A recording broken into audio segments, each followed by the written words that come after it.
Seeds of Consciousness, Wisdom of Sri Nisargadatta Maharaj.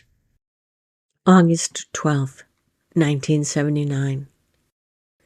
Maharaj, are you satisfied? Questioner, sometimes there's satisfaction, sometimes not. M, who says this? Who tells you this? Q, I see satisfaction, a feeling in consciousness. I am indifferent. Whatever is happening, whatever appears in my consciousness, I'm not concerned. I'm not interested. I have nothing to do with it. M, it is not called indifference. It is detachment. There's no such thing as unhappiness. You don't worry about anything. That is the state, the real state. You feel no attraction toward anything in this world. Q, whatever is happening, there is no gaining, no losing. M, how did this happen?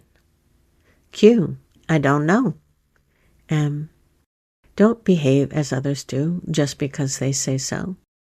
After hearing these teachings, you should behave like a king or a lord. That should be your behavior, inwardly and outwardly. Aham Brahmasmi, I am the Lord. Have you understood or not? Q, I don't know. M, do you want to ask anything more? Q, there is a great pressure in this feeling of being aware of myself. It is always accompanied by a great pressure in the head. M, you should be a witness of that. You are aware of the consciousness, so you are beyond that. You are a witness of that. Q, that feeling is there all the time.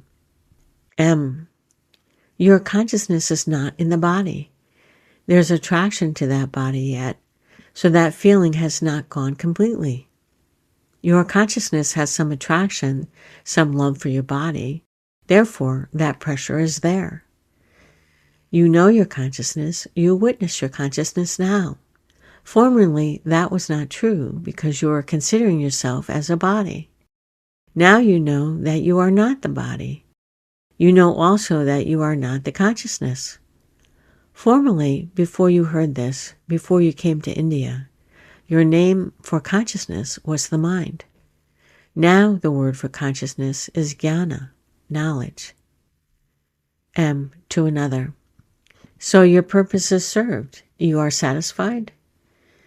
Q, oh yes, a long time ago when I left here. M, after having had many experiences, you have now come to the conclusion that what preceded the experiences is the same. You are not affected by the experiences that take place in the world. Q, yes, I have come to that conclusion. M, all the attractions of the world are just ordinary things to you? You are not affected by them? Have you attained that state? Or are you still craving for the respect of others? Are you still craving for more knowledge of more arts? Q, I can no longer hold that, so I am not craving it. I have nothing with which to retain it. But who knows? If I found something with which to hold it, I might. M, craving means you think that it has some benefit or opportunities. Q, it is fruitless. It all cancels out in the end, so it is useless. M, so you have seen everything, understood everything. What is it that prevails in the end? Q, what prevails is not perceivable. M, what is there which is primary? What is at the root? Q, what is at the root is not an object. M, you have realized that? Q, no, I did not realize it because it is greater than I. How could I see it? M, when you are going through various experiences, do you realize that there is something which was prevailing right from the beginning of which you were not aware? Do you become aware of something which is much greater than all these experiences? If you have found that, can you stay with it? Or are you still passing through the experiences? Q, I am not passing through the experiences, and yes, I can stay with it. It's like when you're on a boat. You don't think that the water is moving. You know that the boat is moving, but you are aware that the water is there.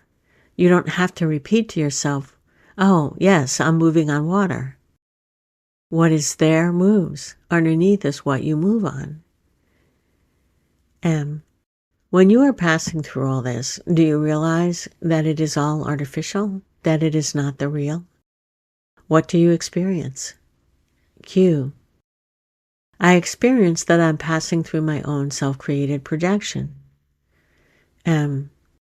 Don't you see that what you realize as the illusion, the projection, is nothing but your own very small modification of your own self? Q. Oh, yes. M. When you realize this, don't you get a glimpse of what is the most ancient, the most unlimited? Q. I am not limited by the experience or by the limitations of the experience. M. The world is ever changing, ever new, but it is nothing but the thought of the ancient, the trick of the ancient. So where is the question of your not being limited? Are you denying its existence? Q. No, I'm not denying its existence. I'm denying its reality. M. Suppose you have a child, and that child goes to Timbuktu and becomes its king. He will still be your child, don't you see? Whatever is happening, the witness of that happening must be there to say that it is happening. The ancestor of all action must be there to watch that action so that he can narrate it. Q. That witness, is it the absolute or is it in consciousness? There must be someone who witnesses that experience. M. I am not telling about this witness. I am telling you about the core, that core ancestor of ours.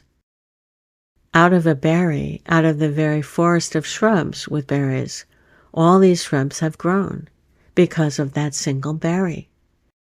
What is that principle which observes the creation and the state prior to the creation, the absolute?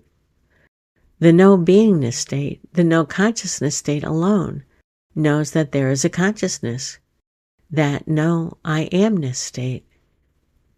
Many people will tell you about your mind inclinations, the mind flow, the activities in the realm of consciousness, that if you do this, you will get this, but has anyone told you of the state prior to the consciousness?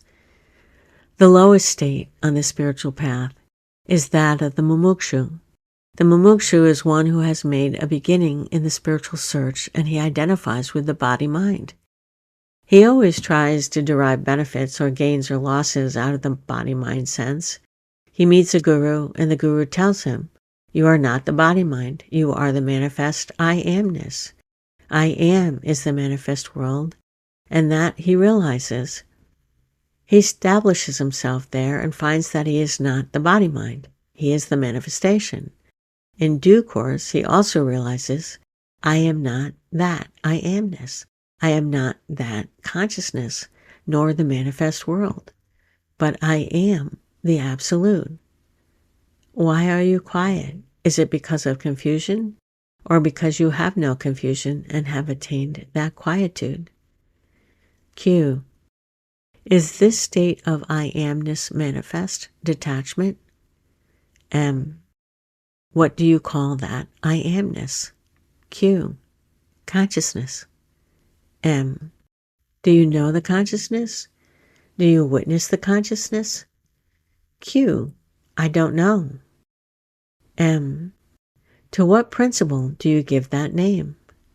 Q. Everything that I perceive or know. Everything. M. Who knows consciousness? Q. I don't know. M. What you don't know, that is the prior most. Q. It seems in consciousness the experiences constantly change, and at the same time something remains the same. M.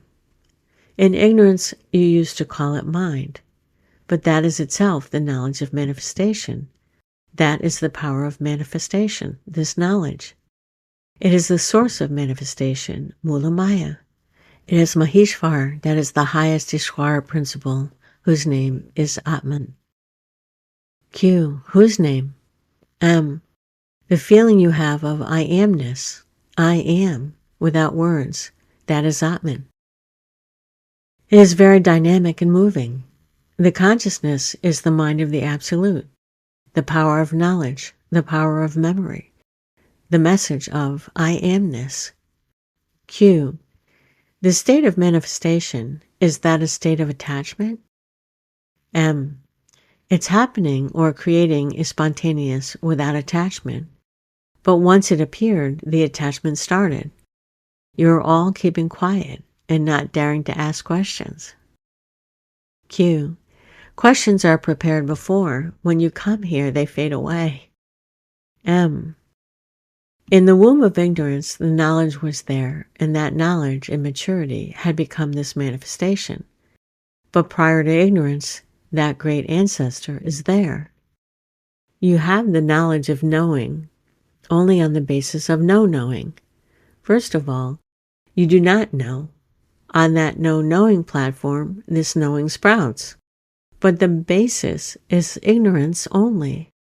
Although ignorance, when it grows into maturity, becomes knowledge and becomes profuse in its manifestation, still its ancestor is ignorance only. Prior to ignorance is that ancestral state of Absolute. Q.